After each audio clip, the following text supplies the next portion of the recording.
Good afternoon, everyone. I call this meeting to order. This is the Standing Committee on Health. I am Danny McGillivray, MLA for Pictou Centre, the chair of this committee.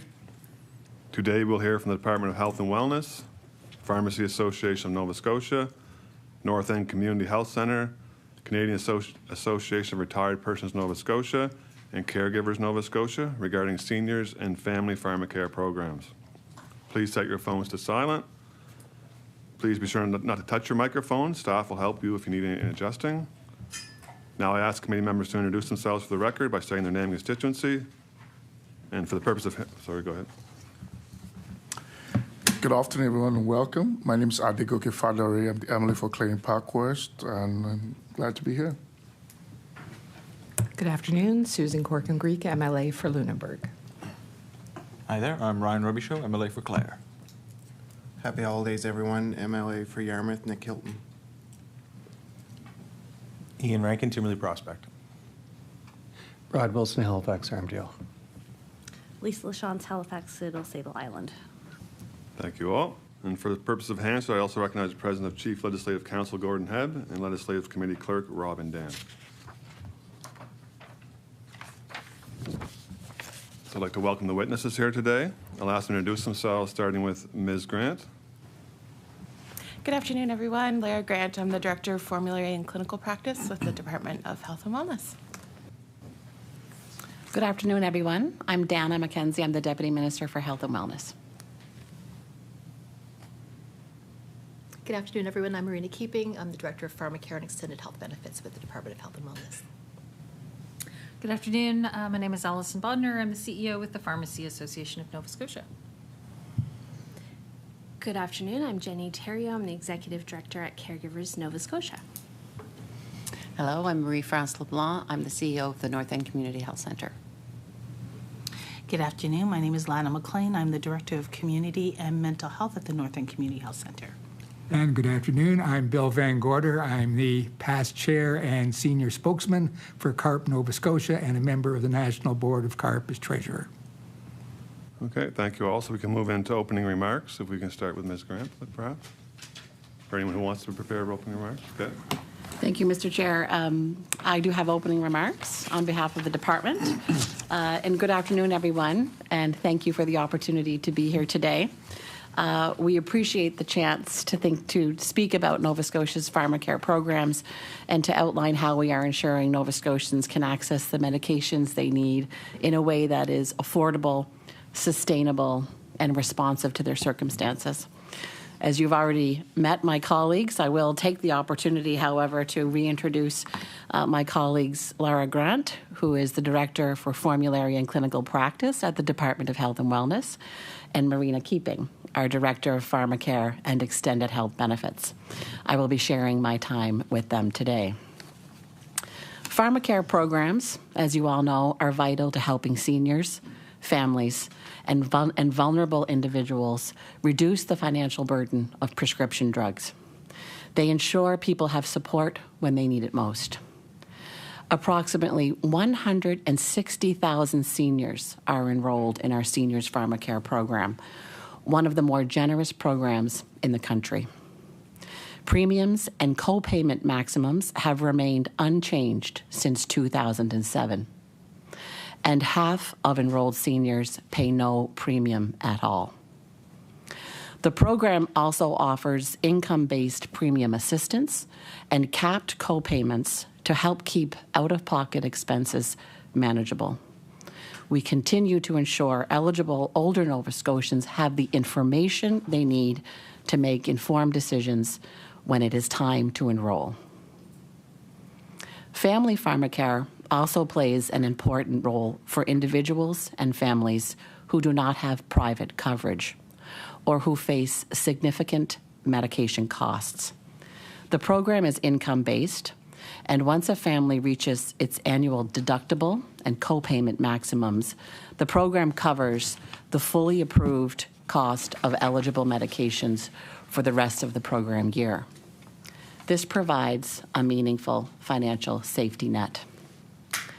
There are broader system realities that shape pharmacare programs, both here and across Canada. No provincial plan can cover every medication, as the number and cost of new drugs continues to grow. However, our focus remains on ensuring Pharmacare programs are strong, clear, and accessible. These programs play an essential role in supporting the health and well-being of Nova Scotians, and we are committed to continuing to evolve them to meet the needs of both current and future generations. Thank you, and I look forward to your questions today. Thank you, Ms. MacKenzie. I believe Mr. VanGorder might want to deliver opening remarks as well. Thank you, Mr. Chairman. The CARP Nova Scotia chapter really appreciates the opportunity to appear before you today. Our chapter of the Canadian Association of Retired Persons, our real name, has almost 10,000 paid members in the province. But CARP is a national, nonpartisan, nonprofit organization with over 330,000 members across the country in 27 chapters like ours. CARP seeks to take an active role in the creation of policy and legislation that impacts older Canadians, and CARP advocates on behalf of older Canadians on health, ageism, housing, and financial issues. CARP Nova Scotia knows that the Seniors Pharmacare program in Nova Scotia provides important protection against very high drug costs. And we believe the government has done a good job in holding the basic costs of the insurance program at a constant level for the past 14 plus years. Our members are also aware the staff of the department has done their best to make the coverage available to the seniors who apply. And they've been exceptional in their efforts to assure that everyone who applies has the coverage that they're able to access under the current regulations. However, seniors in Nova Scotia are generally concerned about a number of areas. Number one is the overall affordability. Number two are the gaps in coverage. Number three is the complexity of the Seniors Pharmacare program, which they, in spite of the good efforts of the department to try to make them more clear, they have difficulty understanding sometimes. The rules around what is and what is not covered that can leave them with unexpected out-of-pocket expenses, and premiums and co-pays that are still too high for those on fixed incomes. CARP is calling for changes such as reducing or waiving co-pays for more lower-income seniors and improving protection for those with high drug needs. We argue the current cost sharing can discourage seniors from adhering to their prescribed medications. I look forward to your questions later on. Thank you. Thank you. Is anyone else who would like to deliver opening remarks? Ms. Bodnar? Thank you. I'm here today to represent the members of our association. We represent pharmacists, technicians, assistants, pharmacy learners, and pharmacies across the province. We are committed to advancing pharmacy practice for the benefit of our patients across Nova Scotia. Every year, our pharmacy professionals dispense over 14 million prescriptions, of which approximately half are for beneficiaries of the Nova Scotia Pharmacare programs. Generally speaking, our members feel that these programs meet the needs of many patients. However, there are concerns around communications, process, and affordability. In a recent member survey, only 38% of our members agreed that patients understand the programs and find it easy to join. Additional information and promotion of the programs would be helpful. Only 32% of our members believe that it's simple to transition a patient from private coverage to Seniors Pharmacare. In many cases, a patient's previously covered medication is no longer covered or may become special authorization, potentially resulting in delays of care or medication changes even when a patient is stable. Only 34% of our members believe that their patients understand the consequences of not joining the program at age 65. We hear from many seniors that are struggling with the reset of the copay and payment of the deductible at the beginning of each fiscal year. And over 60% of members agreed that their seniors struggle with these payments, resulting in delays or foregoing of treatment. Only 29% believe that their patients even understand that they can spread these copayments and deductibles over the course of the year. With respect to family pharmacare and community services programs, most of our members believe that these programs meet the patient's needs and that the $5 copayment is reasonable. However, they have heard many times that the annual renewal process and documentation requirements can be a barrier to care and lead to frustration by some of these patients. Furthermore, when these patients turn 65, it can be challenging to transition them from a $5 copay to a 30% copay.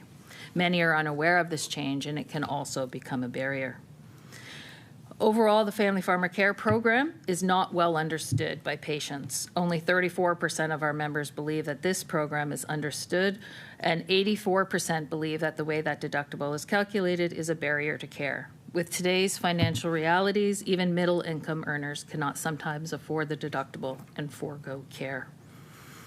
Consideration needs to be given to how that deductible is calculated and when to ensure that there are no patients in Nova Scotia that forego medical treatment because of financial constraints.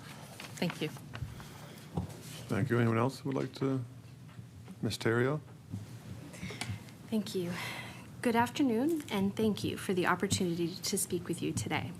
As I said, I'm Jenny Theriault, Executive Director of Caregivers Nova Scotia, an organization dedicated to supporting the 1 in 3 Nova Scotians who provide unpaid care for a family member or friend. In our work providing navigation, education, and support, we hear how pharmacare policies directly affect seniors, families, and the caregivers who manage or support their medication needs.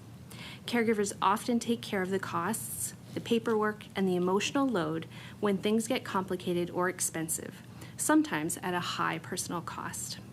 One caregiver shared that she discontinued her own pain medication so they could afford her husband's cancer medication. Stories like hers show how deeply cost and access barriers can affect families' health and well-being. Our hope is simple. When pharmacare is accessible, affordable, and easy to navigate, seniors, families, and caregivers experience better health outcomes, reduced stress, and greater stability at home. Strengthening these supports ultimately benefits families and the wider health system.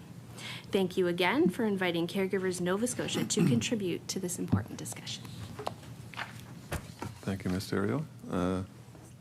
Ms. LeBlanc?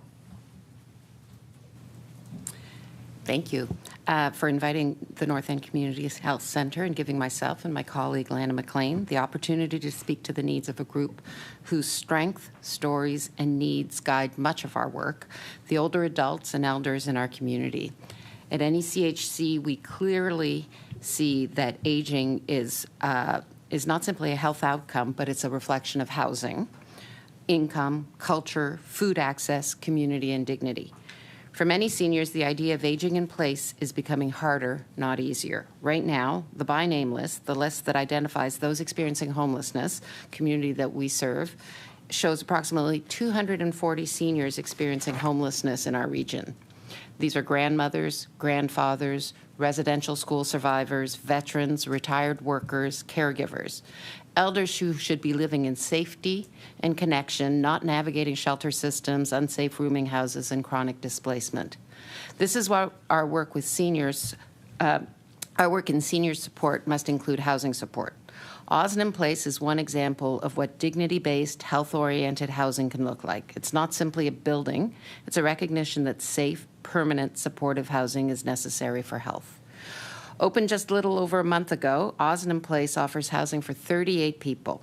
As stated above, we had 240 people eligible for these spots. All residents who apply to live there must be chronically homeless, cycling between hospitals, shelters, and the street. At Osnum Place, they will have stability, wellness support, clinical care, and community-based programming rooted in safety and respect. As we do this work, we must be explicit. Indigenous and African Nova Scotian seniors are disproportionately represented among those experiencing homelessness and poverty. Culturally appropriate, community-guided care is not an addition. It is foundational. Seniors deserve supports that honor identity, land, language, and cultural healing, not systems that overlook or erase their history. And while housing and clinical care are essentials, seniors also need expanded supports like appropriate pharmacare coverage. I emphasize the word appropriate, medication affordability, and access to essential therapies.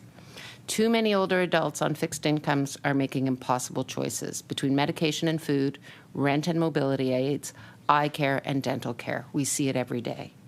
Aging with dignity must include access to the medications and treatments that keep people well, safe, functioning, and out of hospital. At NECHC, our clinic, MOSH outreach, community wellness programs, food security initiatives, and supportive housing work all reflect the same principle. Aging with dignity is not a luxury. It is a right. It must include housing, cultural safety, healthcare, and equitable access to medication and supports. As leaders in community-driven health and wellness, we remain committed to every elder in our community, those who are housed, those on the margin, and those who are still waiting for a safe place to call home. They are the storytellers, knowledge keepers, and community builders who deserve nothing less than stability, belonging, and care rooted in respect. Thank you for the opportunity to share this. Thank you. Would anyone else like to deliver opening remarks? Okay. We'll move into the question and answer period. Remind everyone to wait for their microphone to turn on. The staff will take care of that.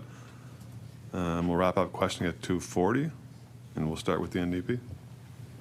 MLA LaChance. Thank you. Thank you so much to everyone for being here. In the last year, BC, Manitoba, PEI, and Yukon have all signed deals with the federal government to deliver free contraceptive and diabetes medications to their residents. So my question to start is for the deputy, why has the government of Nova Scotia passed up this opportunity for Nova Scotians to have access to the same things? Ms. MacKenzie? Mr. Chair, thank you. Thank you for the question. And in terms of responding, I think it's important that we talk about the very serious negotiations the province engaged in with respect to the proposal that was on offer that our colleagues in BC, Manitoba, and the Yukon and PEI availed of under the National Pharmacare program. So by way of history, in terms of why Nova Scotia, I think you characterized it as passing up on the deal was actually looked at very, very closely. And whenever there's a proposal from our federal counterparts, the lenses of clarity, fiscal sustainability, and what is in the best interest in terms of improved care outcomes for Nova Scotians would be the lenses that we would look at with respect, and that we did employ with respect to the federal proposal. So if we begin with the clarity of what was on offer, you will recall that those discussions happened in late 2024 into the beginning of 2025. And at no time was there a specific monetary amount put before the province of Nova Scotia. There was no template agreement offered, no draft language. So there was a lot of follow-up that happened in terms of trying to discern exactly what would have been available to Nova Scotians. The other piece that I think is really important to think about is, notwithstanding that only 4 of the other 13 provinces and territories availed of the deal in that period of time between January and March of 2025, is the fiscal sustainability piece. And you will recall that the federal government's offer was for $1.5 billion over 4 years. The funding had an end. And in provincial terms, we call that the fiscal cliff. So with respect to the actual, with respect to the review that would have been taken, whether or not to take up on the offer, I think is the term you used, the availability and affordability of the programs for diabetes and contraception that were on offer were significant amounts of money. The federal program is also was proposed as a program of first payor. So the federal government would be, what was on offer, would displace all private insurance offerings in the same sphere. So careful review had to be done about whether spending was the absolute best use of resources in a very, I'm sure you can appreciate, compressed or stressed environment for financial resources in a pharmaceutical environment where there's constant demand for drugs of all kinds for many different conditions. The federal offer also bundled diabetes and contraceptions together. And when we met with we actually did a lot of due diligence with respect to following up on the diabetes piece. I'll call to order. The MLA LaChance indicates that the answer was fulsome enough, so thank you. MLA LaChance? I have to apologize. We don't have very long for questions, so I appreciate that. I do have a couple of follow-up questions from that story. So you said that there was never any number put on the table for Nova Scotia. I'm just curious why. Did Nova Scotia ask for a number? Did you ask to see a clearer deal? And then I assume that what do you think the status is now of federal Pharmacare? Is it still on the table? Ms. MacKenzie? Thank you, Mr. Chair. Excuse me. Just to note that I'm not telling a story, I'm sharing facts. So the characterization of my answer as a story is perhaps not accurate. But with respect to the, yes, there would have been a lot of inquiries about how much would have been allocated and under what terms and conditions, which is the clarity piece. So there were active inquiries made of our federal counterparts. And you will recall that we actually did successfully conclude the drugs for rare diseases bilateral in the same time period because there was far more clarity offered on that side of the offer. With respect to, I think your question asks us to talk about, sorry, do you want to remind me about the second part of your question? MLA LaChance? Do we expect the federal Pharmacare offer to still be on the table? Deputy MacKenzie? Sure. So I think it's worth noting that the federal government recently published, had the legislation that enabled the federal government to enter into Pharmacare, universal Pharmacare discussions with PTs, provinces, and territories, impaneled a committee of experts that delivered its report in November of 25. The federal government at that time, their response to that tabling was the fact that the recommendations were non-binding. And so we've always maintained a posture in the province of being willing to listen and discuss and entertain whatever the federal government is willing to talk about, and we haven't been approached with respect to that particular piece. MLA LaChance?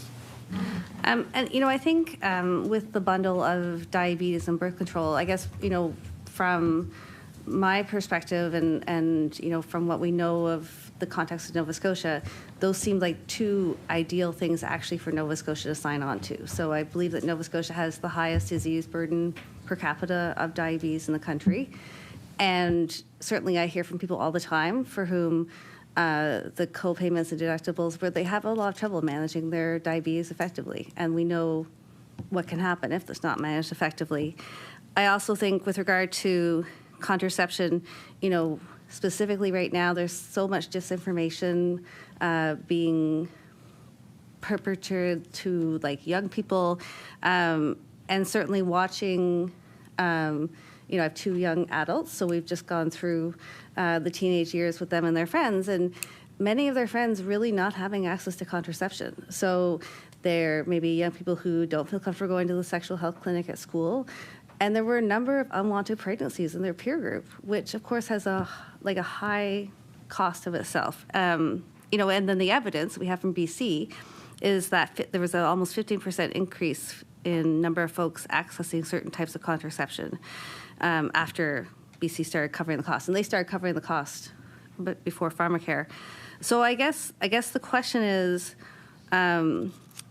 why were these two areas in particular not prioritized in terms of getting access for Nova Scotians? Deputy MacKenzie? Thank you. So I think that the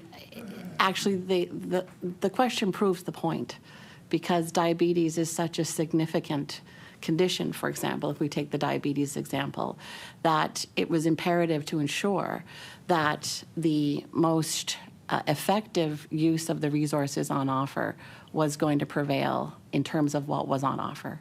So the fact that private plans coverages would be displaced and only certain medications for diabetes would have been included, excluding others. It was exactly that point that you're making, that because diabetes is so prevalent in Nova Scotia and so important, that we have to have a very, very finely tuned lens on what was being proposed. So, and it's because of the prevalence of that degree, of that problem in Nova Scotia for diabetes, for example, that the province in 2024 increased the insulin pump program and the sensor-based glucose monitoring program to such significant success most recently in 24-25. The contraception piece, with respect to them bundling together, the contraception is available under the Family Pharmacare program. So when you're looking at all those things together, you're trying to make sure that the most prudent use of public resources and the fact that I think 160,000 Nova Scotians, actually 160,000 Nova Scotians avail of these programs, 195 actually between family and seniors. You know, we remain attuned to those issues, and it's exactly why they're so important that we would want to be very careful about taking on a program that we would have to fund in the long term and make resource allocation decisions about in 2029 when it fell away, how it was going to displace private plans and coverages that existed for other people. So it's not a simple proposition of turning money down or not. It's a very complex matrix of factors that we look at when we're looking at offers like this. Thank you, Deputy. MLA Wilson. Thank you. Thank you for everyone for coming today, and thank you for community members and pharmacists for your candid remarks. I echo them. Having worked in cancer recently, I've seen people who couldn't afford their meds and simply stopped taking them, so showed up and emerged sicker than ever. So I'm not getting a clear answer about what the province is doing with Pharmacare, so let's look forward. Given what you've heard, we've heard questions about accessibility costs. What's the plan going forward? What would be your advice to the minister in the upcoming budget and year for Pharmacare? And based on what we heard today from our colleagues. I assume that's for Deputy MacKenzie. With respect to the advice, opportunities like this are incredibly valuable to inform those briefings moving forward. So I think that one of the things I've heard quite clearly from our presenters here today is with respect to information sharing about the program, how people can apply, how they can apply in a timely way, what their coverages are with respect to transitioning potentially between family pharmacare and seniors pharmacare or private pharmacare and seniors pharmacare. So we will definitely make sure that we are making Nova Scotians aware of the programs and how comprehensive they are with respect to coverages that exist. The program is always, in terms of growing with respect to the number of drugs that we're adding for Nova Scotians to the formulary. And I'm going to ask my colleague Lara Grant, who is our Director of Formulary and Clinical Practice, to talk about really the size and extent of what we add to the formulary in the past year, for example. So that type of comprehensive knowledge about where the program is and the funding levels that are there is something we're always alive to in the department. Ms. Grant? Yes, thank you for the question.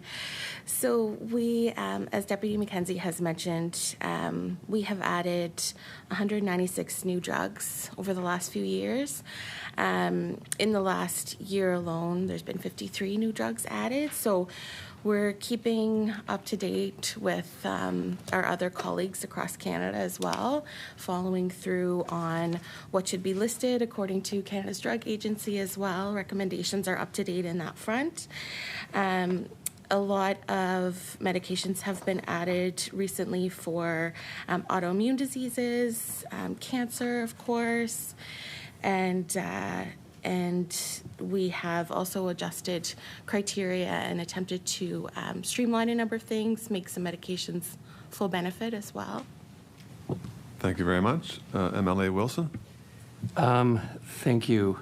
look forward to the expansion of the programs. But I guess what I have to go back to is all of our community members keep saying the deductible is a barrier. We don't have a universal Pharmacare program. Hence, people are doing without their medications. I guess 2 questions, and I'll try and be concise. Would you agree that deductibles are a barrier today, here, now? And the other thing that blows my mind is that if you're late for signing up for the seniors Pharmacare, there's a penalty. So why are we having penalties when I expect there's savings to the government if the person is not using their medications or not getting them, yet they're faced with a penalty? So we're hearing how great the program, the coverage is, but there seems to be a penalty if people are late for whatever reason. So 2 quick questions. Would you agree that deductibles are a barrier, and what's the purpose of the penalties? Once again, I assume that's for Deputy MacKenzie. Yes, and I'll just preview that with respect to both the deductibles and the barrier question. I'll call on my colleague Marina Keeping to talk about the deductibles that exist currently, to give a bit of a frame for what they are exactly, and also some of the programs that we have about addressing the barriers that you're talking about. I think to get to your question about penalties, in terms of people who apply late, who are assessed a penalty for doing so. And that's a reality of funding an insurance program. If we were to only apply for insurance at the date at which the insurable event happened, there's no insurance plan that would be able to cope with that type of erratic funding. So part of it is related to stability and just the nature of how an insurance program works. So that's on the issue of the penalty piece. I think that's a bit of a table set that we have to kind of work from in that particular line of questioning. With respect to the size of the deductibles, I'll look to Marina, who runs the program for the Department of Health, to talk about the deductibles under both programs and how they work. And I'll hand the microphone to Marina at this point for that answer. Thank you. Ms. Keeping? Thank you for the question. So with Family Pharmacare, it's a deductible and a copayment, family deductible, family copayment, and it's based on the family income and family size. So how much you pay would be relative to that. There's a calculator so in terms of communication, there's a calculator available on the website that people can put in their income and determine what they would have to pay. And the way it works Call is... order. MLA Wilson satisfied with the response? Yeah, thank you. I'll ask on MLA Wilson with 3 minutes and 45 seconds remaining. Excellent. I think we all know the deductibles, and we all know that they're a barrier. So regardless of the cost, they're a barrier. I guess we've heard my response. I guess my question would be, in response to late signing up and the penalty that people then are endured because it's an insured program, and we've also heard people aren't accessing the information. What can the Department of Health do to ensure that people know and sign up early and avoid these penalties? Minister MacKenzie? Okay, I'm going to actually... Or Deputy MacKenzie, sorry. Been elevated. I'm going to actually ask my colleague Marina to address that answer. Ms. Keeping? Thank you. So what happens when you're eligible to join the program, you get a package of information that tells you you're eligible now and you need to pay by a certain time, and so that you don't have to have a late entry penalty. That message is reiterated in the brochure that goes out. It's also, of course, on our website. If you don't sign up when you're eligible, then a letter goes out to remind you 30 days later, and then another letter 30 days later, and then another letter goes out to you. So you do get a number of opportunities where you would be made aware that if you don't sign up, there's a late entry penalty that would apply. The other thing I think that is really noteworthy is we do sometimes make exceptions when someone would be normally paying a late entry penalty, and those exceptions are made if it's a situation where someone has a cognitive impairment, if there's a language impairment. Sadly, more often than we like, we do see situations where someone has a power of attorney who doesn't send the information in on time, and certainly if there's demonstration of undue financial hardship, we would make an exception.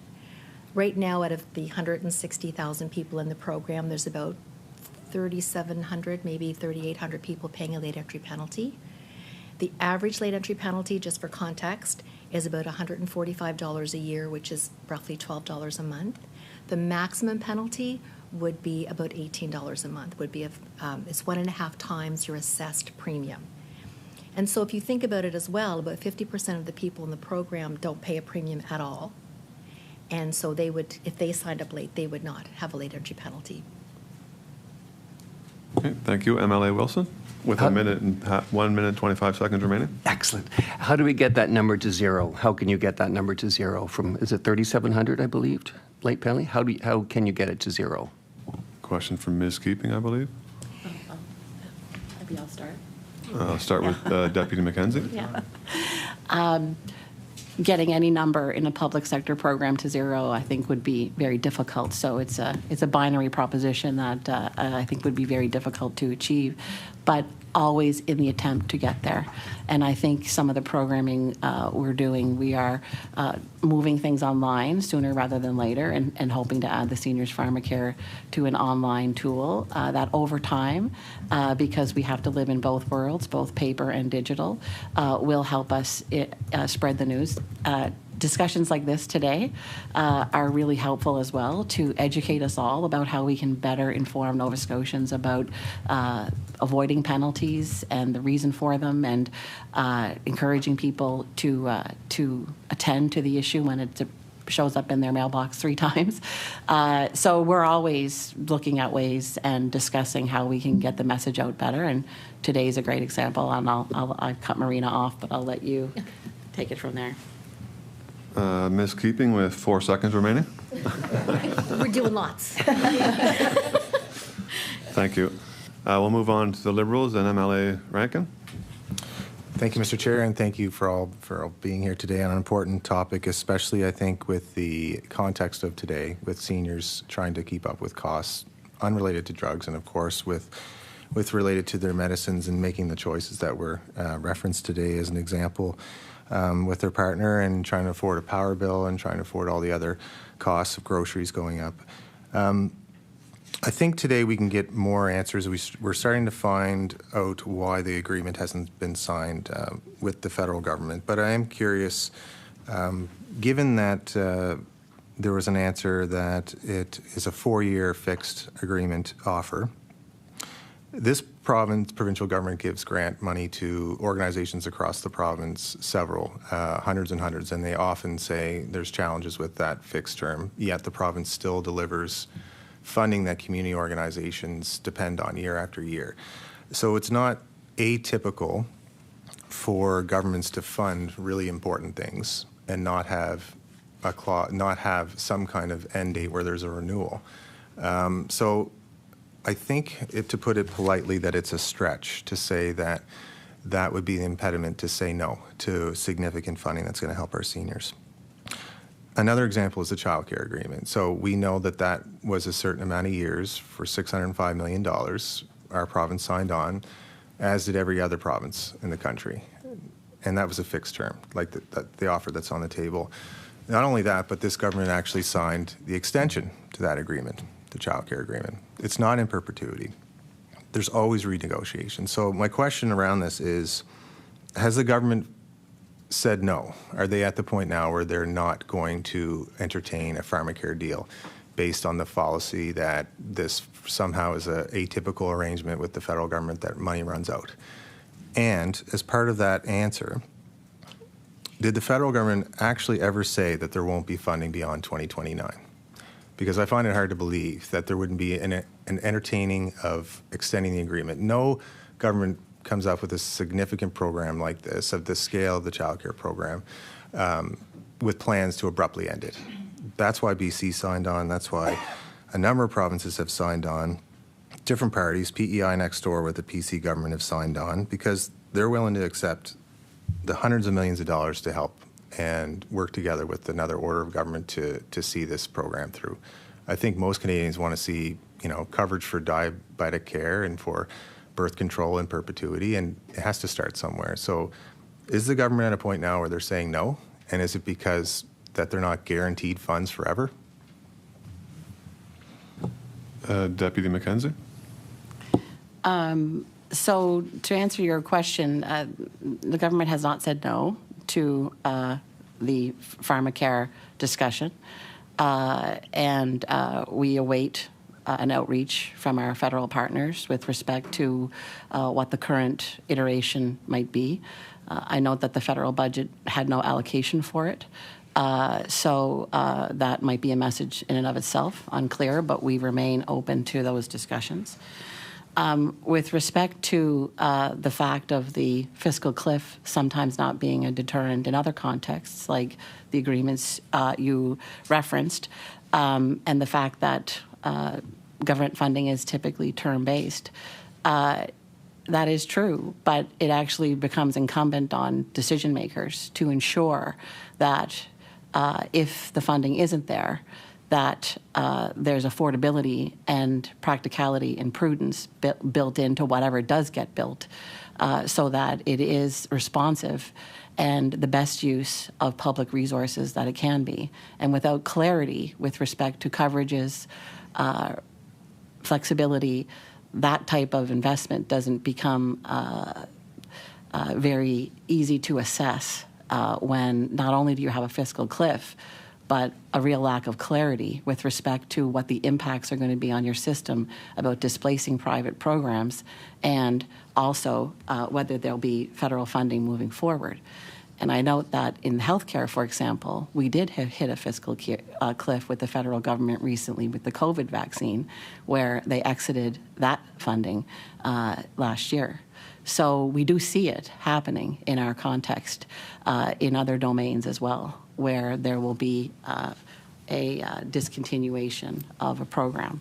So to sum up, the Nova Scotia government has not said no to Pharmacare discussions, and we await any type of overture that might be made with respect to it. And I'm going to look at my colleague Lara to see if she has anything to add in that regard. Yeah, for sure. Ms. Grant? Thank you. Yes, so also in November, there was a report released from a panel of experts that was commissioned by Health Canada to look into National Pharmacare and make further recommendations. So we reviewed that closely. It's a report with recommendations to the federal government. So we're discussing that both internally and with our colleagues across Canada. A lot of the recommendations focused around essential medications and what should be funded federally. So I believe they looked at a list that originated out of the World Health Organization. There was 790 medications they looked through. 500 and some they recommend being included in the essential medications list. So there's still lots of work going on in this space for sure, and we're keen to continue those conversations with the federal government as well. Thank you. MLA Rankin?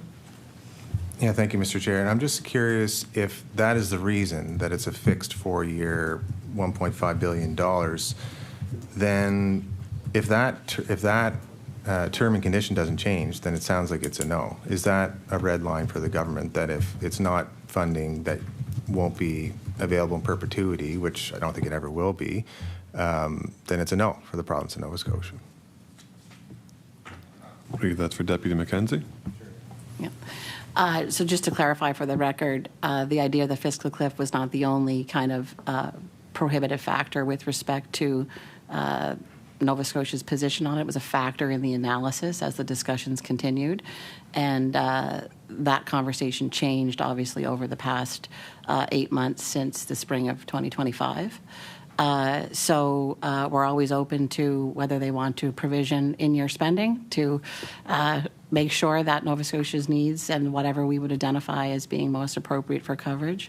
I can't say that it would be a no. We're interested in obviously having the discussions. MLA Rankin? Thank you, Mr. Chair. Interested, but probably not interested enough to accept $375 million a year, it seems like, is being left on the table.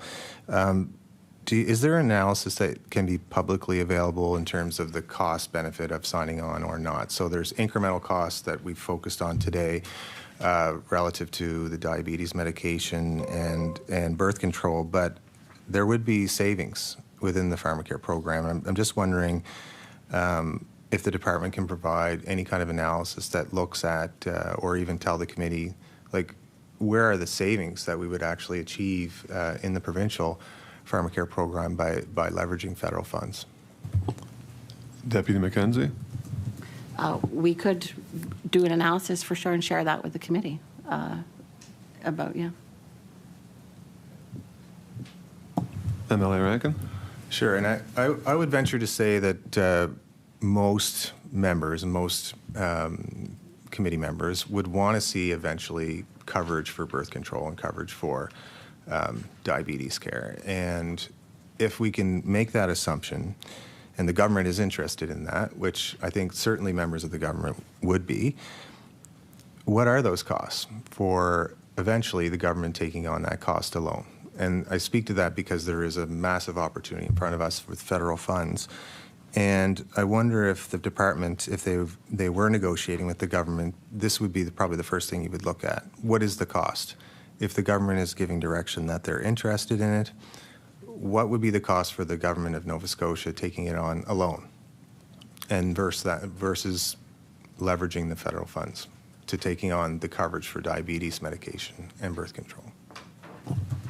Deputy MacKenzie?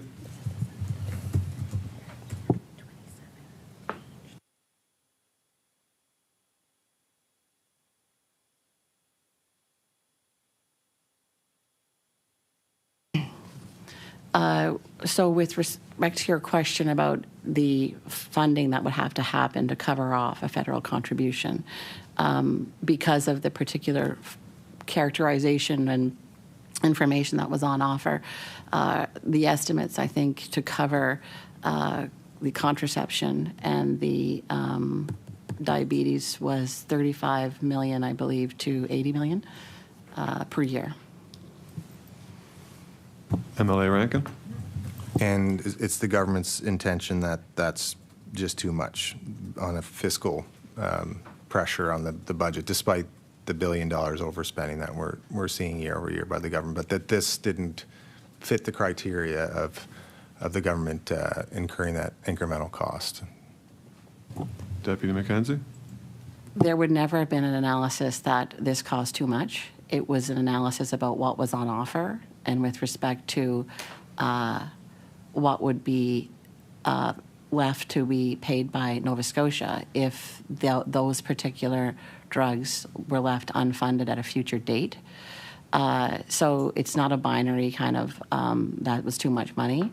It's a proper use of resources with respect to how much would be displaced from private coverage, how much coverage would that actually achieve for marginalized groups, what would be the downfall of displacing and going with a national formulary versus what would be available privately for Nova Scotians, and in the landscape of what could be covered with that money with respect to I think, all other drugs that get added to the formulary over time, what is the relative comparability of that analysis?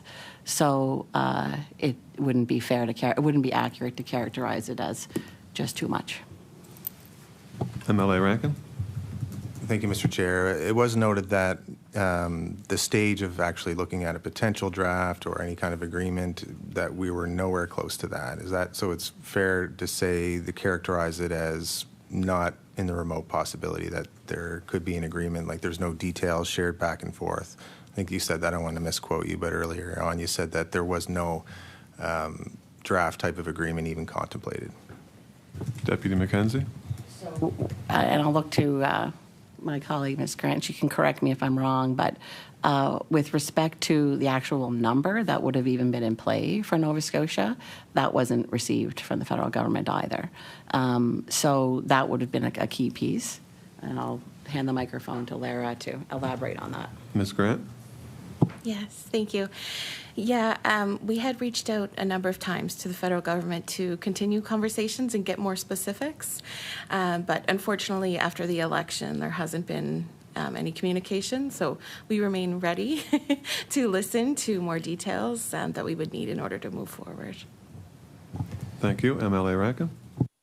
So why would you wait till after the election to follow up with reach out? So the federal government provided 4 provinces, the territory with numbers, and Nova Scotia didn't get numbers, and you waited until December to get these numbers? Ms. Grant? It was the federal election that I was speaking of. So prior to that, there were those offers signed, and we had been made aware that they were running out of money, and it wasn't in the, as Deputy MacKenzie has mentioned, it wasn't in the recent budget announcement. So we haven't been told what that means for us, but that money had been spent by the federal government prior to the election. MLA Rankin. Okay, and the program was characterized earlier as one of the most generous in the country, our provincial program. But I want to talk about some of the out-of-pocket spending and capping of it, as I know that some provinces have a wider range of meds that they do these caps for, and current caps are obviously only eligible for the eligible drugs that are covered. So with respect to the current formulary, the drugs that are not on the formulary do remain out of pocket. I think that's a really important part for our fixed income seniors. And I want to ask, how do we compare in terms of what is covered, and what is the authorization processing time of catastrophic drugs? Deputy MacKenzie. Sorry, Ms. Grant.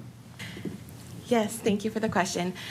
We had actually undertook over the last couple years a very comprehensive comparison of our formulary across Canada, and we also reviewed almost 400 Canada Drug Agency recommendations that had been issued over the years, and found that we were in line both with other provinces as well as the recommendations. So we are very up to date in what medications have been released, as well as what other provinces and territories fund. In terms of the turnaround time, I believe you asked for, so it depends on if the medication is considered urgent. If it's urgent, it's a 1-day turnaround for response on the request. If it's non-urgent, it could be up to 6 days, but it could be less. Thank you. MLA Rank with 4.5 minutes remaining. Okay, my understanding is there is a wider range of drugs that are capped in different provinces, but maybe you can correct me if I'm wrong on that.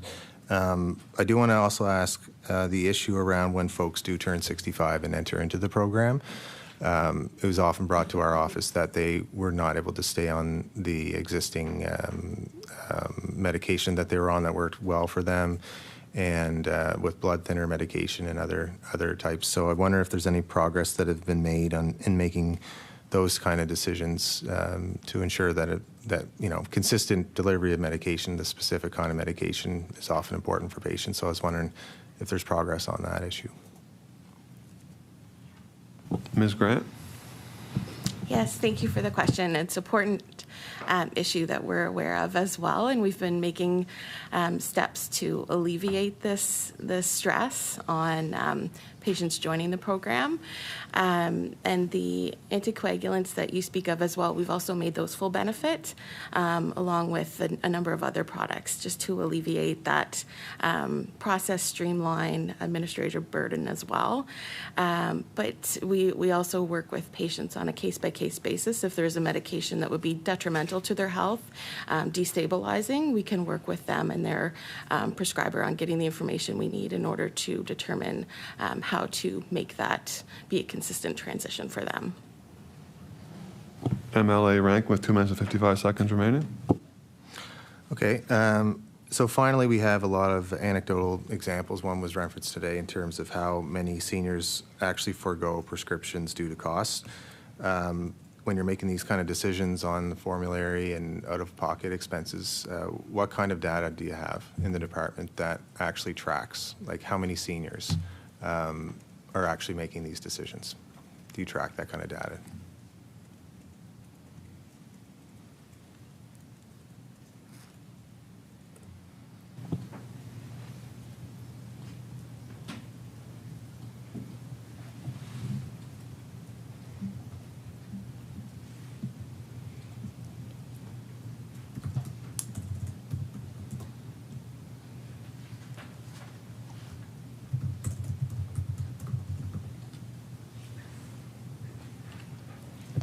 Deputy MacKenzie?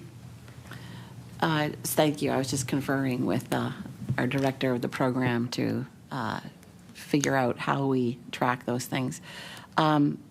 With respect to the anecdotal information about an individual who privately makes a decision to pay for medication or not, one of the most frequent channels we hear through is through our correspondence files. So we, as you would appreciate, get a lot of communication from the public addressed to the Minister of Health and the Department of Health and Wellness, and we respond to all of them and track, and there will be reach outs as appropriate when the issue is raised to our attention. With respect to, we also would have in some instances, like Dr. Wilson experiencing somebody in the ER who would have foregone. We would hope that would find its way back to us from the NSH, from information that would have been provided to us about particular challenges individuals were having, so that we could, there's always a willingness on the part of the department to even reach out at the individual level when we're made aware of something. So it's incumbent on us, as it always is, to advertise the program, to be as comprehensive as we can with respect to seniors knowing about the program and being able to avail of some of the co-payment forgiveness programs and premium forgiveness programs and things that are in play. MLA Rankin with 8 seconds remaining. Do you have an estimate of how many seniors are not able to afford the copay on the program? Deputy MacKenzie. So just order. Sorry.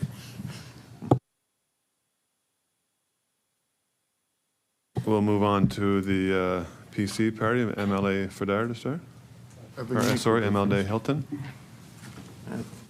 Thank you very much, and thank you for all being here. I just want to come back to your opening remarks and say how powerful they were. I heard the fact that many believe that there is a lot of good things happening with the Pharmacare program. I also heard that we have some work to do around information sharing with seniors, maybe through our offices, things like that.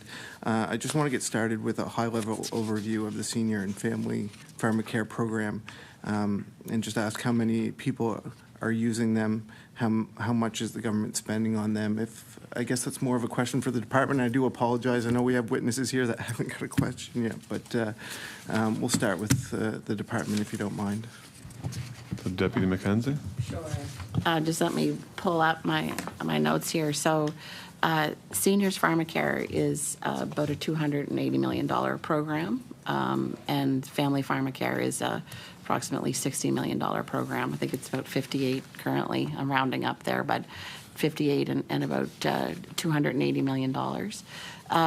With respect to Family Pharmacare, in 24-25, 30,000 people were enrolled in Family Pharmacare, and government paid those claims, which results in that approximately $60 million number. With respect to Seniors Pharmacare, there are 157,000 people enrolled in Seniors Pharmacare. That would result in the claims being paid of about that $280 million. So you can get a bit of a sense there that how many people are enrolled and then what that rolled up number is.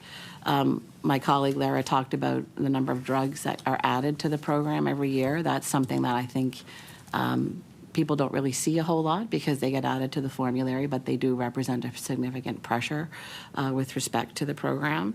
And there are 196 new drugs added to the Nova Scotia formulary since April of 2021. In terms of new therapies and expanded indications for last fiscal, 24-25, that's about $13.5 million annually. So those are the numbers with respect to how many people are in the program and what the spending is. MLA Hilton. Thank you. And maybe a question for Lara. What are the types of drugs most commonly accessed by Nova Scotians? Ms. Grant. Yes, thank you for the question. So for the Seniors and Family Pharmacare programs, the most commonly accessed medications are medications for treating cholesterol, stomach acid, thyroid, blood pressure. There's also inhalers, diabetes medications, and diabetes supplies as well. Thank you. MLA Hilton? Thank you. Thank you for sharing that. And, you know, clearly the topic today has been a lot about the agreement with the federal government. And it's nice to hear that we are already adding some of those medications to the formulary. And your comments today have been heard loud and clear that, you know, if there was an agreement to be made there with the federal government, I believe, in hearing that the Nova Scotia Pharmacare program is working, if there was an agreement there, we would be making that agreement. Just talking about the formulary again, you know, you mentioned the 196 drugs. How can you speak to the process in the decision that, and how a medication gets added to that formulary? Ms. Grant? Yes, thank you for the question. So it all starts with Health Canada. A drug gets reviewed there for safety and efficacy. And then if it gets cleared by Health Canada, it is safe to sell on the Canadian market. Then typically for publicly funded programs, it would progress to Canada's Drug Agency, and they would review it as well for evidence related to safety, efficacy, but also cost effectiveness. So for cost effectiveness, of course, they would take into consideration what is already funded, how does it impact the disease state, and the value to the healthcare system as a whole. After that, we would get a recommendation depending on the evidence that was reviewed by the expert committees. We would get a recommendation that's informed by experts on the committee, as well as patient advocacy groups can have a voice, which is very important at the table as well. The recommendation, if it's positive, it's usually contingent on a better price to bring it into a cost effectiveness range.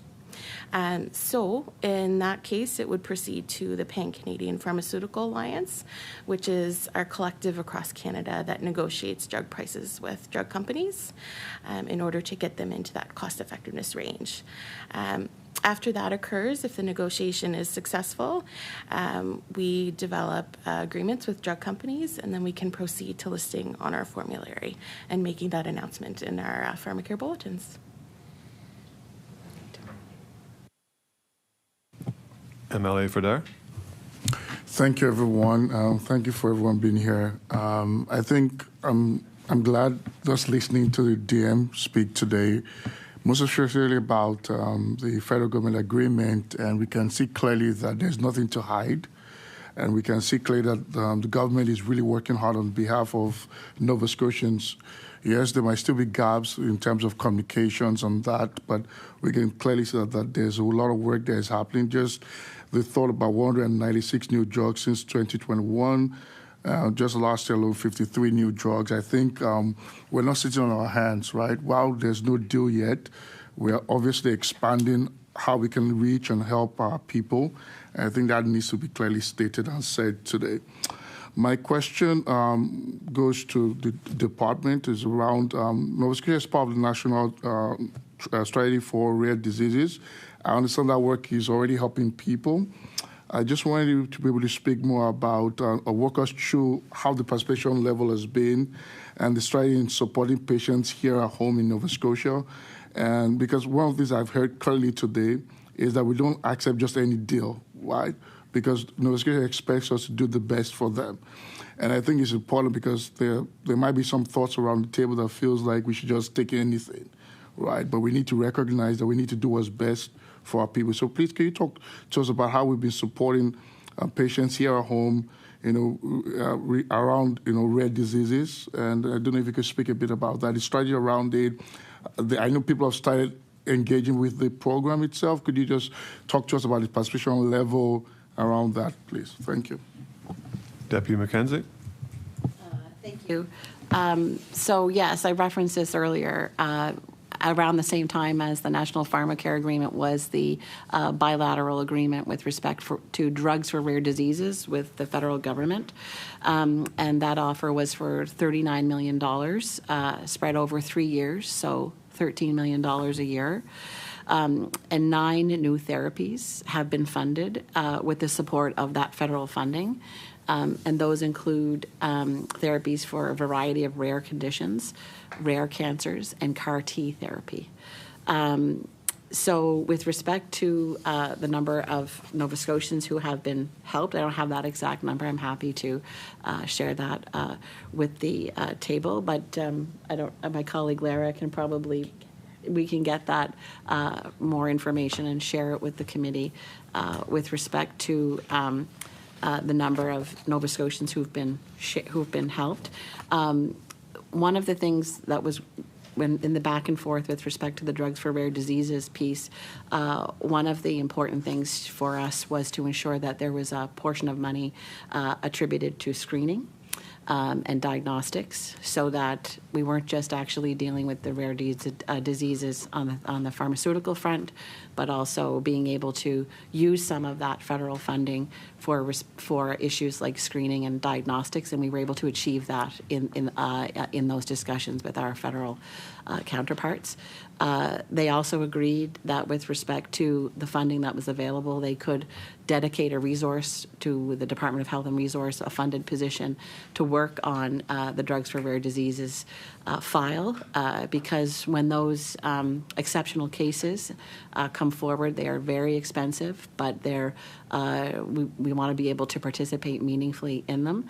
And the back and forth and the discussions on that particular agreement were quite fruitful with respect to creating a dialogue about participating in research and evidence gathering with respect to the common set of drugs that had been identified by the province, by all of the provinces and territories working with the feds for the common set of drugs that would be the original set that we would be working off of. And there was a lot of flexibility built into the deal to ensure that rare diseases that might be more prevalent in Nova Scotia, we could also fund those and have that flexibility with respect to not actually being hamstrung by what were the common set of drugs that were in play there. So we're very excited about that work, and we think it's a good arrangement for Nova Scotians.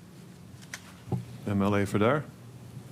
Could we bring it down to the human experience for families? Because it's good, sometimes people see data, hear data, but they don't know how the stories are. Could you help whether examples or experiences of how families that depend on that, on those rare, highly expensive, highly costly drugs, can you share experience that in terms of, because I want to be people that have been part of this process. Could you share experience on how families that depend on it, how the experience has been so far, so that we bring it to the human point of view? Because beyond all data, there are always people behind that. Deputy MacKenzie. I don't have a specific example that I can point to because I don't work at the program level, and our colleague Kathleen Coleman, who's our dedicated resource, works in that space and has for many, many years. But I think that perhaps to give some narrative, I'll look to Lara to talk about what the experience can be in a general, kind of anonymized way when somebody needs a drug for a rare disease, and then maybe just generally describe the process that existed prior, and then what prevails now when there's some funding available. Ms. Grant? Yes, thank you for the question. So I've had the privilege of being involved in a few cases with approvals for drugs for rare diseases. I recall one particular case. It was for a child who was 4 at the time. And it was for a medication that had to be administered out of province. So there was a lot of coordinating with the family as well as the out of province treating province and the physician specialist as well. So it was a real privilege and honor to be able to work at that level and really see a positive outcome back and forth with the specialist on how the patient was doing after having received the medication, and that the family and the patient were so grateful, of course, and just to see that side of it as well, like you say, really brings that human element, which I think is so important in all of this conversation as well. So, MLA Fedar. Because all that we do is for people. If we ever lose sight of people, then everything we do will be meaningless, right? We'll just be been theoretical, so I think that's always important for us to underscore and to bring to the fore. I know we've heard a bit about diabetes today in terms of the number of Nova Scotians that are ravaged by it or they're experiencing it. I also am aware that there's been a lot of expanded coverage or services around the support that we have for people who are experiencing that. I know things through the medical wigs, also through diabetic equipment. So I just wanted you to be able to speak about what this difference is making, on the ground, right? Like I said, I want you to be the more of the human side of it because, today there were a lot of information that was being passed. Unfortunately, people were cutting up quickly, and I think that was wrong because you would have been, I think, very educative today. I was learning some new information, and it was helping me clear out some whatever assumptions too. So it's important for us to remember that this is about people, and people have this opportunity, not just be a traffic warden to get through traffic, but also being able to offer people opportunity to have valuable information that might be imperative to be able to help change the tragedy of their lives. So I just want you to talk on how these expanded services around the diabetes, either the equipments, the coverage, is helping people on the ground, and how people are responding to these, to these expanded services. Thank you. Anyone from the department? Yeah. Deputy MacKenzie. Thank you, Mr. Chair, and for the question. I'm going to actually rely on Lara for this one as well to talk about the diabetes program that has been increased, has seen some increased investment in 24-25, and she'll be better able to talk about some of the exact improvements and what they mean on the ground for Nova Scotians more meaningfully than I can. Thank you. Ms. Grant? Yes. Thank you again for the opportunity to speak at the individual level. So for diabetes supplies, we had been hearing from patients as well as parents who have children with diabetes. They had a lot of concerns around low blood sugar levels throughout the evening and things that could be very detrimental to their children's health. So we had worked to put in place funding for a number of sensor-based glucose monitoring products. We announced that last June as well, and the uptake has been fantastic. Before rolling it out, we did collaborate with diabetes clinics, diabetes education centers, with patients and parents, and really get the input that we needed in order to roll out the program that would fit the need most relevant to this population. So since that time, we've heard really great benefits from, in particular, around parents who have young children. That I can imagine that would be a scary thing, going to bed at night and not being able to know what their blood sugar level is, or having to wake them up through the night and prick for traditional blood glucose test strip method. But this has been a great program and offered parents that peace of mind, really, in order to know what their children's glucose levels are throughout the evening as well. So yeah, it's things like that really help the population, and when you put that work in and it turns out the way that you hoped it had is very very rewarding for sure. So.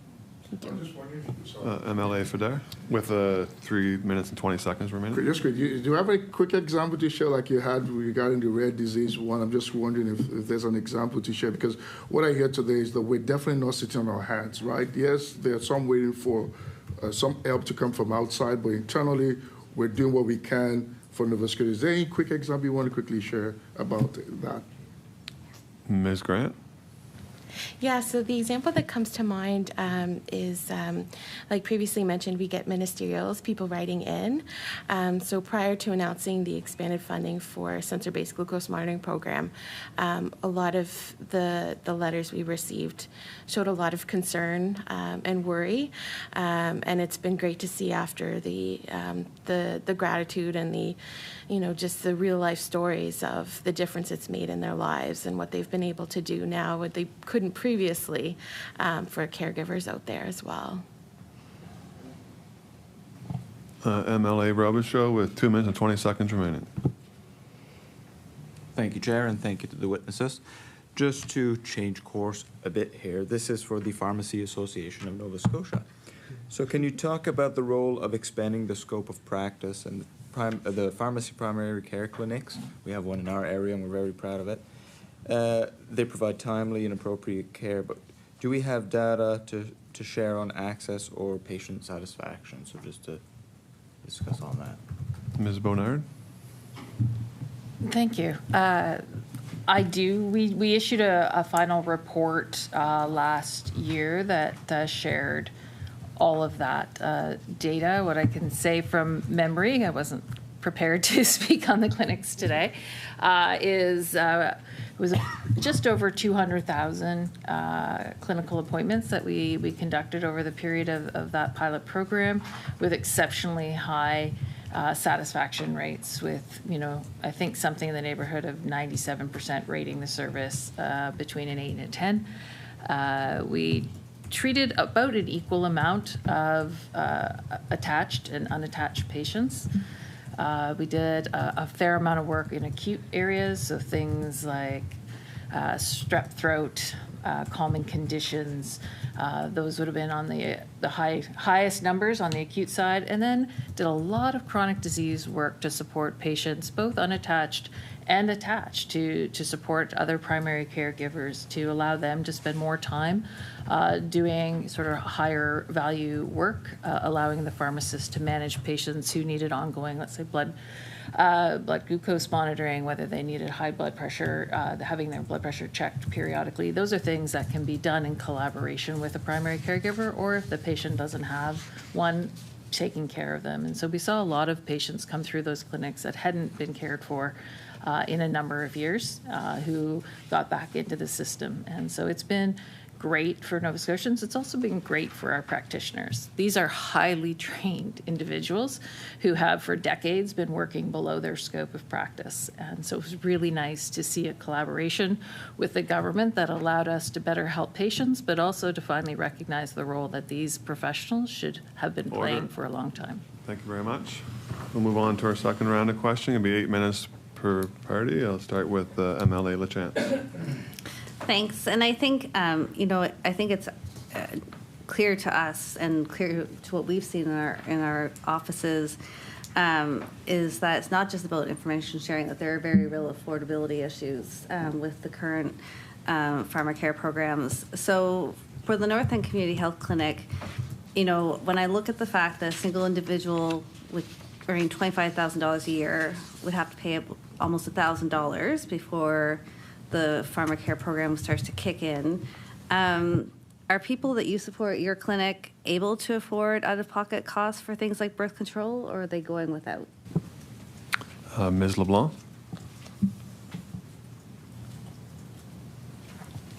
Ms. LeBlanc? Am I supposed to turn up? There we go. I'm actually going to let Ms. MacLean answer that, but yeah, I'll just let you answer. Ms. MacLean? Thank you. Thank you for the question. We are a very unique organization. So where the need is, we will do our very best to fill in the gap. And we are also an organization that partners very well with other community organizations like the Sexual Health Center. So when folks are experiencing chronic illness and there is a gap in affordability, we take the lemon and make lemonade. So to answer your question, the majority of our patients have a high level of distress, particularly folks who are in the senior category. But the general population of our patient population, most of them are on income assistance, and we work with our social workers, our housing support workers to navigate care systems. So I would say we do our very best to create ways where folks can get access to care, particularly their medications. And there are days that we are not as successful, but you leverage partnerships and capacities and relationships with some of our pharmacy that's connected in our building to offset some costs for people. MLA Wilson? So, Mr. VanGorder, you mentioned that CARP has concerns about the deductibles and the co-pay. We know at the same time that all of us and seniors renting have experienced increases in rent, electricity, water. So putting all that together, and this is probably a question to either you and Caregivers of Scotia, is something's got to give. What's the impact and what's the gap that the deductibles, along with all the other living expenses, are having on our seniors?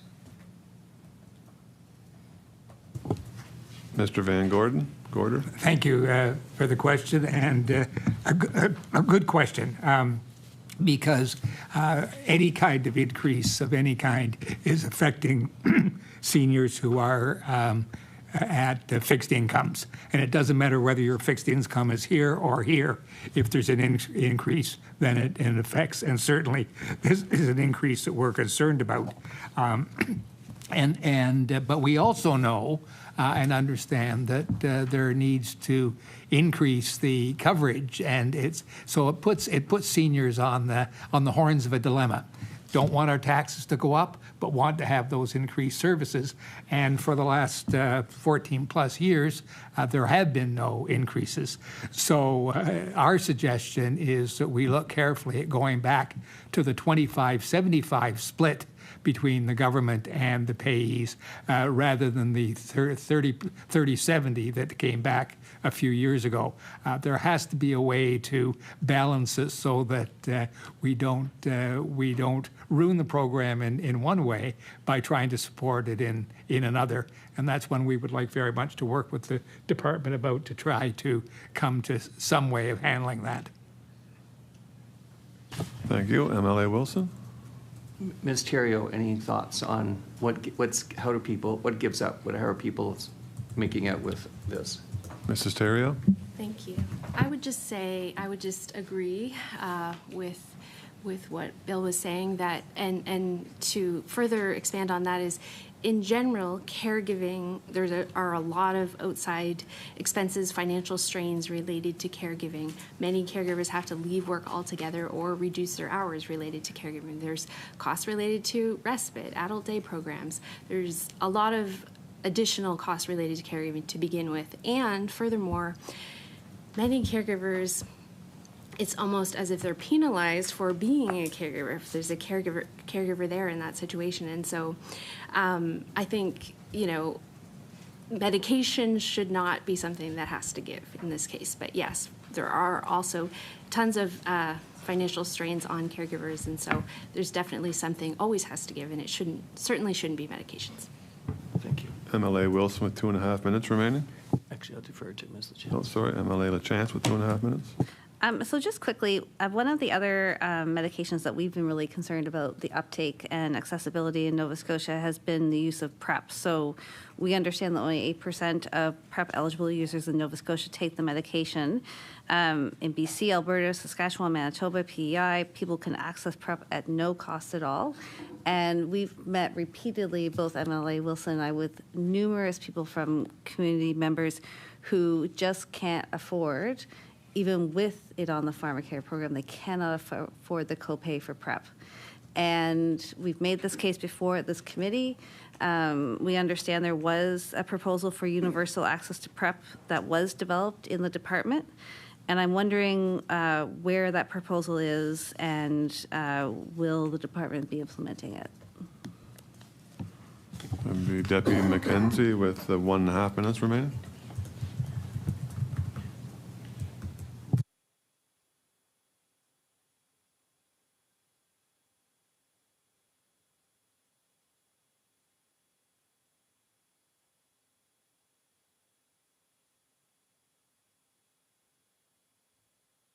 Deputy MacKenzie? Yeah, I want to thank the member for the question. I know we've been in discussions about PrEP as well, and so I think it's probably more appropriate if we respond in writing to the committee about the current PrEP programming we're doing inside the department. Thank you. MLA LaChance? With 1 minute remaining. Well, just maybe we could get a preview here today at committee. Is there a current proposal in the department for universal coverage of PrEP in Nova Scotia? Deputy MacKenzie with 35 seconds remaining. Yeah. I haven't seen one. That doesn't mean one doesn't exist. So I'm going to ask my colleague Lara to speak to what we're doing currently with PrEP. Ms. Grant with 27 seconds remaining. Yeah, thank you for the question. Like Deputy MacKenzie said, we can certainly respond with a more fulsome response on the universal PrEP. What I can say is that we have updated criteria recently in response to last standing committee around PrEP. We had heard loud and clear that there was some language in there that needed to be updated, so we have made those changes, as well as listed aptitude, which is a great advancement. Thank you. We'll move on to MLA Rankin. Thank you, Mr. Chair. I just wanted to ask about the vaccine for shingles.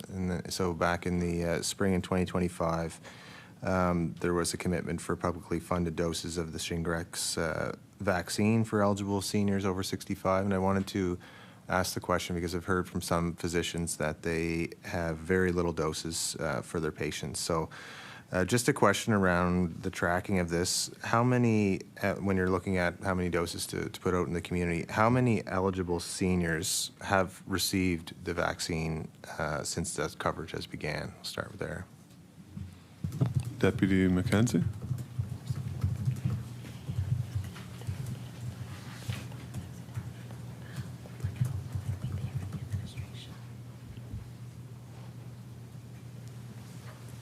Deputy MacKenzie. Yes, thank you for the question. The shingles vaccine program is actually run out of our public health group. So if it's okay, I think it's probably best if we reply in writing to get you those numbers. And I think just to be sure, it's the how many eligible Nova Scotians received the vaccine over the 65. Yeah. MLA Rankin. Yeah, just since we're able to get a comprehensive response, I was going to go to how many individuals are actually eligible and what's the annual budget for the program. So then we'll be able to see like if there's enough budget to cover the number of vaccines we need for the senior population and what the uptake is like. And yeah, I just want to ask the organizations that are here and the Pharmacy Association thoughts around the Pharmacare, National Pharmacare Agreement, what we're seeing in other provinces, speaking to your counterparts and learning from the advantages of having the agreement and how that may be able, the increased federal funds, how that might be able to help in the province to confront some of the barriers that our senior population is facing. So comments from any of the organizations that are here. Ms. LeBlanc. That's a big question. I think that, but thank you for it. I think that really anything is helpful in our situation. We see the, you know, and my colleague spoke to this earlier, we see those decisions being made all the time, but we also see people who don't even have the opportunity to have the decisions. Earlier, we were talking about them finding out about the Pharmacare, that they get mail outs. Well, they don't have mailboxes, so they're not even getting the information. Our social workers are overwhelmed with trying to meet up with all of the various, the paperwork, and then you find out that they're getting a penalty, and who's going to pay for the penalty? All these various factors. So for us, it's and the population that we serve and the people that we see every day, that we would just advocate for a universal system, whether it's federally paid or provincially paid. It's really we don't have the ability to support all of the individuals that need this. We also don't have the ability, when we're talking about various types of pharmacare, when we're talking about the family pharmacare, what we're seeing is that because there's an annual fee, they're not paying the annual fee, hoping that nobody gets actually sick and that they need the medication. And then when they do, they come and see us and they're like, okay, how do we fix this? We have lots and lots of wonderful partnerships. And so as a not-for-profit community, we work very hard to support those individuals. But it would be great if we had the opportunity, in particular for the populations that we serve, to have a different venue in order to achieve our goals. Is there anyone else who wanted to speak to that question? Certainly, I'd be... Mr. VanGorder? Yes. CARP is very concerned about the federal Pharmacare. We would call it a framework, not a program. It's got two drugs our friends at Diabetes, when we were working with them concerned about seniors and diabetes, found that the drugs that were being covered were not the ones actually that diabetes nationally was recommending in the first place. And in many ways, we've kind of positioned it as what we have now is a kind of a blanket approach with all kinds of holes in it. And what's being proposed is more like a piece of burlap, which is broader, but still not the quality that we want. And we're really concerned about what happens to our members who already have private insurance, and why shouldn't they continue to have to pay for that, be paid and be covered, and have this as an addition so people who really need coverage from Pharmacare to get it. So we have some huge questions about the current National Pharmacare program, which we understand from talking with our contacts in Ottawa is not on their radar at the moment with all their other concerns. So not something that we think we're probably going to have to deal with in Nova Scotia for a while. Thank you. I guess we'll go to MLA Rankin. Yeah, I just want to bring up the IWK Foundation's recent survey on the voice of maritime women that found that 75% of women admitted to delaying or avoiding care altogether. I just want to ask our witnesses here, organizations, if they see women disproportionately unable to pay for and therefore missing doses of their medication due to high costs. Ms. MacLean with 2 minutes remaining. Thank you for the question. It is certainly a demographic that we at the North End Community Health Center see frequently. Mums who are deferring their medication for the needs of their children or food. We certainly see disproportionately our street-involved women who don't have access to their health care in a timely and affordable manner, and bear a lot of what women tend to bear is a lot more disproportionate shame about how they're not taking care of themselves, when in fact there's so many social determinants of health that disproportionately impact women's wellness than it does for other communities. And then if you add issues of gender or gender orientation or race, those compound for women even more around their access to care and their access to medication needs. Their value orientation around who is the highest value, there's more sacrifice in them supporting and putting food on the table than purchasing their medications. So yes, it certainly is disproportionately impacting women and women's wellness overall. MLA Rankin with 50 seconds remaining. Yeah, no, that's an excellent answer. I'll leave it there. Yeah. Okay. So we'll move on to the PC party. We'll start with MLA Robichaud. Thank you, Chair. So in addition to senior and family pharmacare, what are some of the other programs in place to support Nova Scotians who might need more specialized and higher costing drugs? Ms. Keeping. Thank you for the question. We have several other drug and disease-specific programs. So we have kind of an umbrella group of programs called Assistance for Cancer Patients, under which we have drug assistance for cancer patients. We have boarding, transportation, and ostomy, and we also have WIGs. So the eligibility for that program would be income-based, and you have to have a diagnosis of cancer, and then you would be eligible for benefits under those three specific programs. We also have funding for cystic fibrosis, multiple sclerosis, diabetes insipidus, growth hormone, and then a number of other programs like palliative care, for example. So you can end your days at home now as opposed to having to be in hospital to get free medications. MLA Robichaud.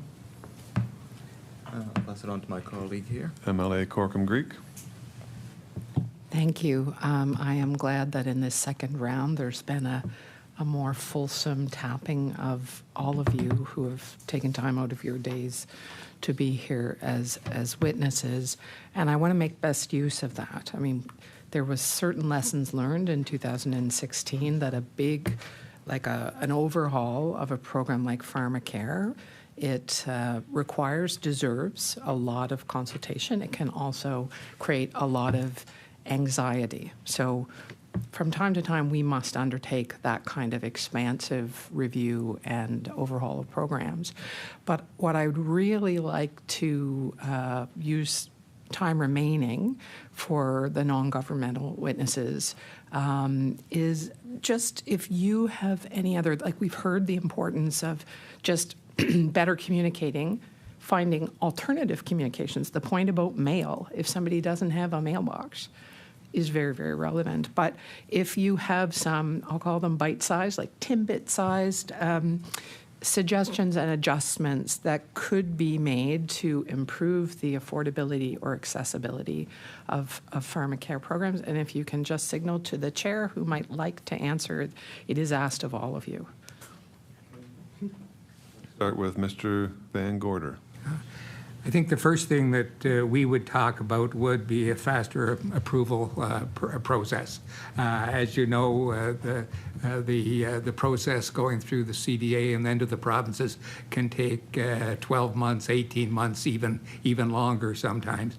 There has just been a program developed, a pilot program in Ontario to fast track that process for some drugs, and I would think given the good state that our program is here in Nova Scotia, we would be in a good position to give even more leadership in that area across the country so that the drugs, once approved, can come to our seniors more quickly than they have been in the past.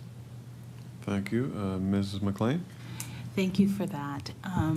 We at the North End Community Health Centre had the privilege of last year hiring a summer student, and with the intention of looking at the needs of our senior population that we serve.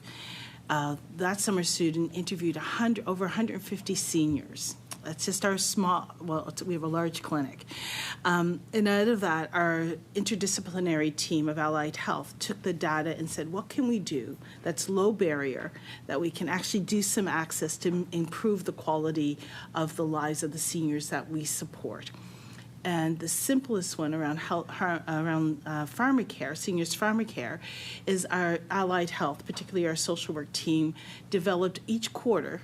Again, our staffing model isn't as robust as we'd like it to be, but each quarter we do what we call 64 plus birthday. We have all of our seniors be pulled off of our roster who before their 64th birthday, or that 64, bridging 64 and a half, our social workers pull them all off the roster and host low barrier meet and greets with a little snack where they can actually say, hey, Pharmacare's coming up. Let's get the paperwork together. Let's get you organized about your overall health and wellness.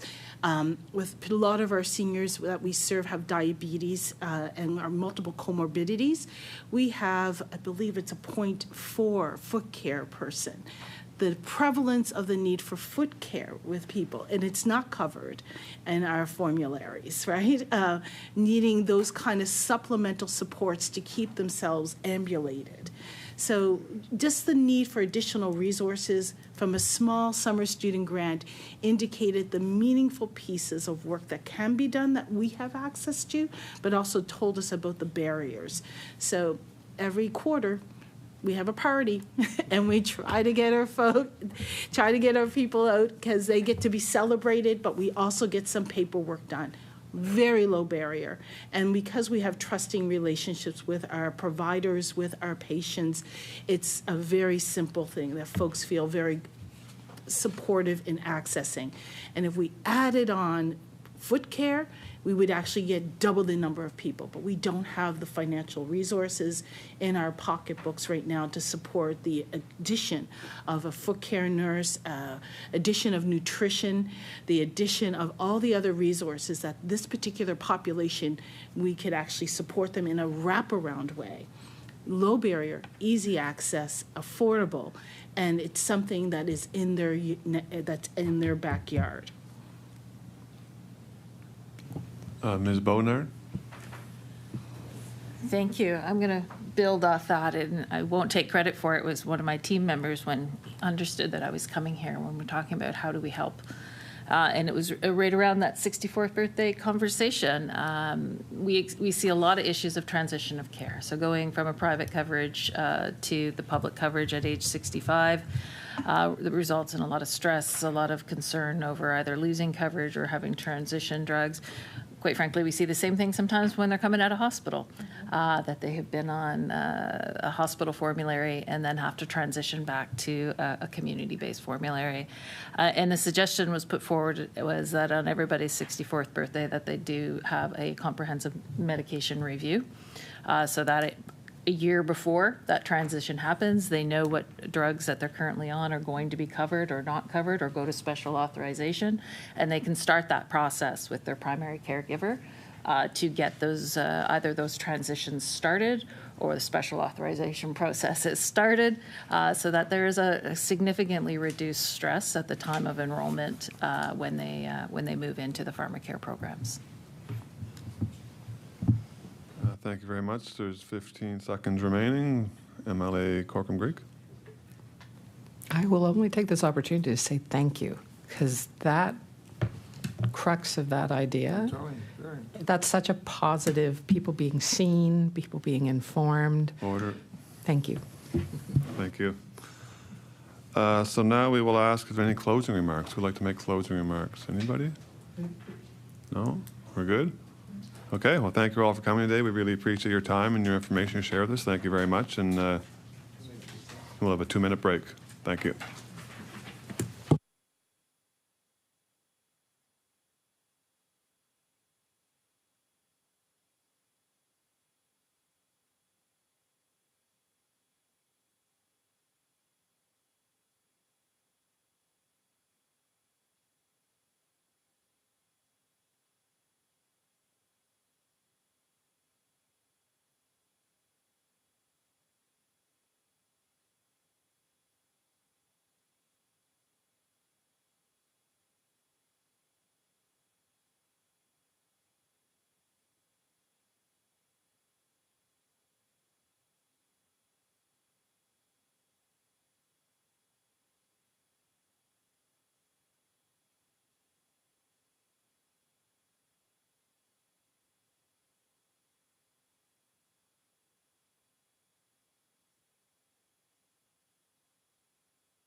Call order.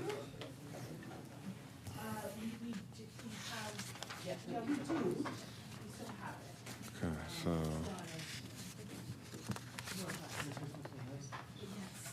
so these are two separate things, right? Do this one first.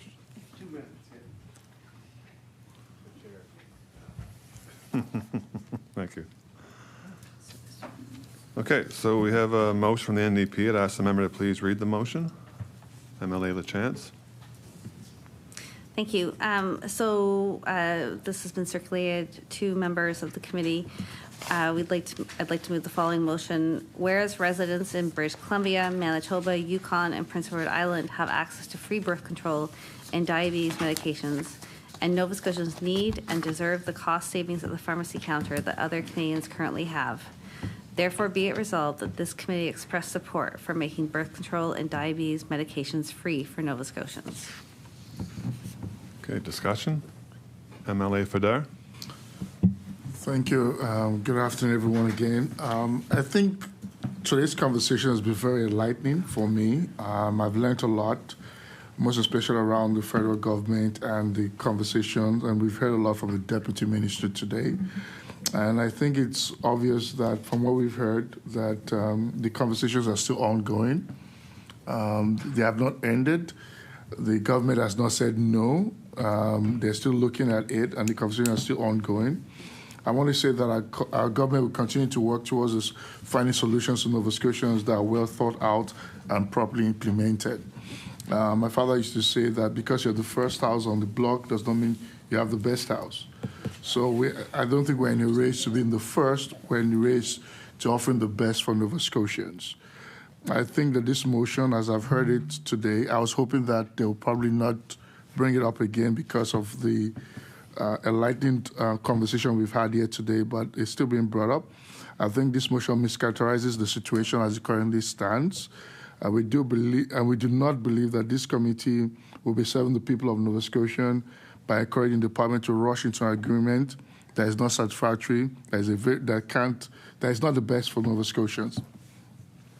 We also can see from the federal government's appetite that even within the recent budget, it did not reflect an increase in the funding and only affirmed some of our concerns around this deal, which we've heard that already today. I think we should look at the Canada-wide childcare agreement as a recent instance where we made haste, to partner on the federal funding agreement, and that has led to province owning a substantial amount of risk long term. So therefore, we will not be supporting this motion, and I just want to state that clearly today. Thank you. Thank you. Would anyone else like to speak on the motion? MLA Wilson. I'd just like to add to clarity that the motion does not say it's dependent on an agreement with the federal government. We'd like to see leadership from the Nova Scotia government in accessing birth control and diabetes medications for all Nova Scotians. Further discussion? MLA Fedar. I think clearly that as a government, we're not sitting on our hands, and that's why we've heard about services, expanded services that we're doing. We're constantly looking at how to expand services and coverage for both diabetic care. And like we've also heard, we do know some aspects of birth control are covered in Pharmacare. Some of those things have come out in the light of today. And one of the things I could say is that we have a department that is actively looking for how to improve services and to enhance services for Nova Scotians. And I think we as a committee, our job is not to try to push them in a particular direction, but to see and encourage the conversations that we've heard today to see how that can constantly be expanded as they continue to have the conversations within the department. Thank you. Thank you. Any further discussion? Okay, we'll call for the vote then. All those in favor of saying aye. Aye. Contrary minded, nay? Nay. The motion has failed. Thank you. We'll now move on to the letter that's addressed to the Health Committee, deferred from November's committee meeting. The committee received a letter from the Deputy Ministers of Health and Wellness and the Office of Addictions and Mental Health. Another letter was addressed to Chief Clerk James Charlton. Representative from the Clerk's Office are here with us today, as you can see. For the purposes of LTV, Mr. Charlton is seated in Miss Keeping's seat, and Mr. Hastings is in Deputy MacKenzie's seat. Thank you. So we'd like some discussion on this. Who would like to? Do we want to hear from the clerks, perhaps? Okay. Mr. Charlton. Oh. Thank you very much, Chair. We received, the committee received the letter addressed to the vice chair at the time, as the chair position was vacant, I believe, and I also received a letter from the departments. Just to comment on this very quickly, it's kind of several requests to the committee and to us. As chief clerk, I really don't have any power to do any of this. Most of this really lies with the committee. It's a combination of things that I think we already do to some extent. Some of it are things that might reflect changes that would have to be made by the committee if it chose to accept these requests. And some of these things are probably not practicable. Just given certain things that I don't think the departments would be aware of. So just to go through them very, very quickly, the requests that were made to the committee, and I saw some of these in my letter as well. Set a clear sequence for scheduling topics following agenda setting meetings, which alters only to accommodate scheduling conflicts or votes from the committee. That's basically already done. It's not a numbered sequence, but they're given a sequence that rotates sort of through the various caucuses here. And it's precisely the exceptions that are identified by the departments that result in changes occurring. It's scheduling conflicts, trying to get nailed down the departments when they can be available, but also the other witnesses, the non-governmental witnesses who are coming. And then of course there's also, if there's directives of the committee, if the committee decides they want to hear a particular topic on a particular day, they want to get someone in early, or they want to change witnesses, that can have an effect on that. All of that is to say we could sequence them in terms of put a priority, say this is topic 1, this is topic 2, this is topic 3. But if we treat that as a hard sequence that has to be adhered to, that's going to result in the cancellation of meetings, which I don't think is what the committee would want. Or if it's a little softer in its application, where we say, well, we try to maintain this order, but if we can't, then we don't. That's basically what's already going on. So there's not a lot that can be done from my perspective. The request to send a confirmation no later than 4 weeks prior to appearance. Again, that's a best practice, but confirmation can only be sent once all the witnesses are actually nailed down for a committee hearing. So for the first committee meeting after an agenda setting, that won't be possible. The committee meets monthly, so just as a matter of practice, it'll be impossible to have the 4 weeks. But even beyond that, as you know, depending on how many witnesses are expected to appear and how long it takes them to be able to nail down their schedules and be able to confirm, 4 weeks is a standard we aim to adhere to, but it's simply not something that's necessarily possible. A lot of that depends on the witnesses and their availability, and some of it also depends on the committee in terms of if the committee wants to request that certain people be there, and if there are more witnesses rather than fewer, that increases the complexity and will make it harder to be able to get everyone confirmed before the 4 week mark. I think there was someone looking to ask a question, maybe. Okay, thank you. Yourself, Ms. LaChance, MLA LaChance. So are we opening up to questions and discussion? Chair? Sure. Yeah. MLA LaChance. So, I mean, thank you to the clerk for having a look at this and, looking at the request in terms of, what happens currently and what's realistic in terms of committee scheduling. I think that, the legislative committee process is a really important one for understanding what's happening in government. And I think it shouldn't be surprising that, of course, the Department of Health and Wellness and, of course, Nova Scotia Health are frequently sought after to be part of the discussions.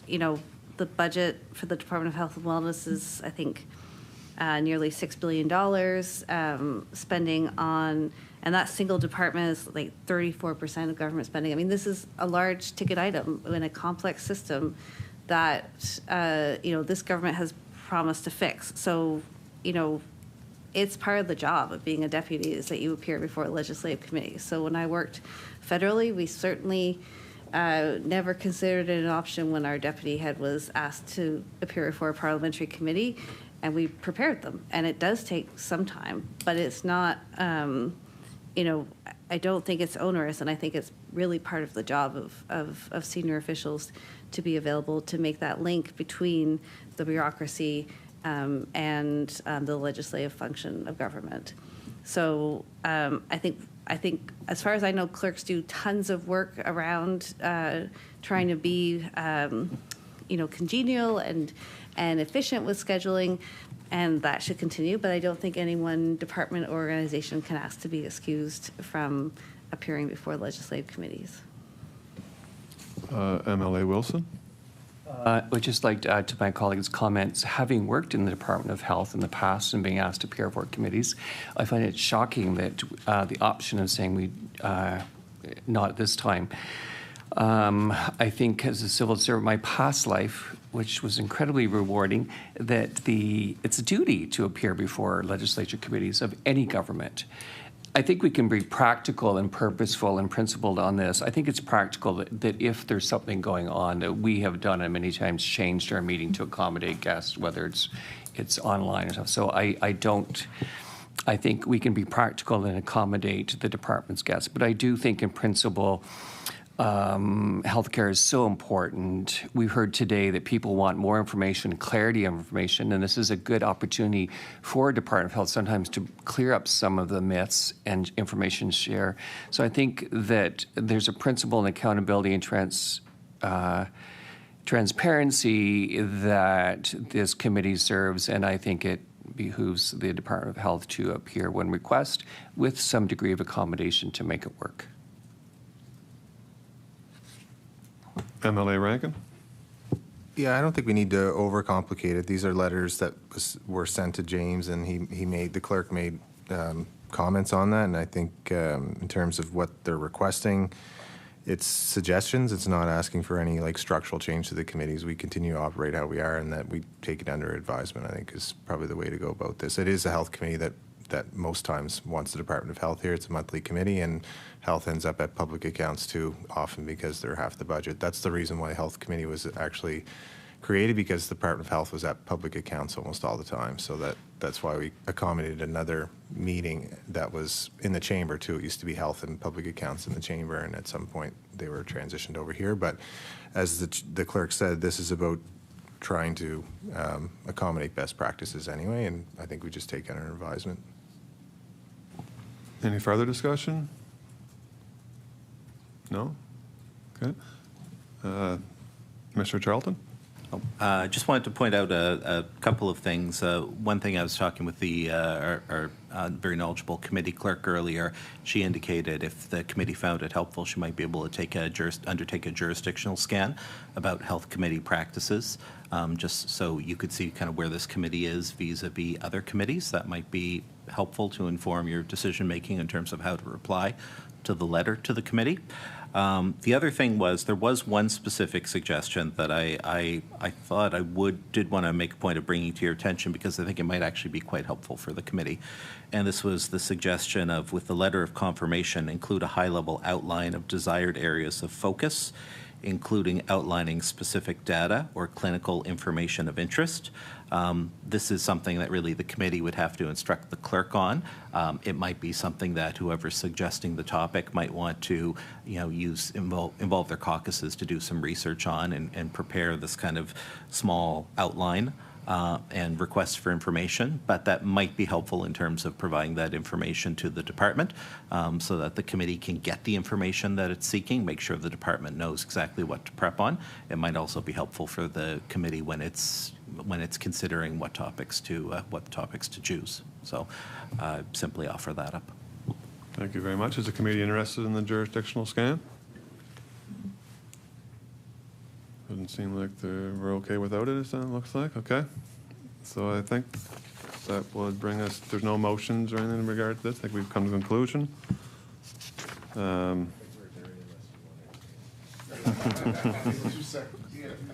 Oh, there we go. So that's, this meeting is adjourned. The next meeting is Tuesday, January 13th, 1 p.m. in the new year, 2026.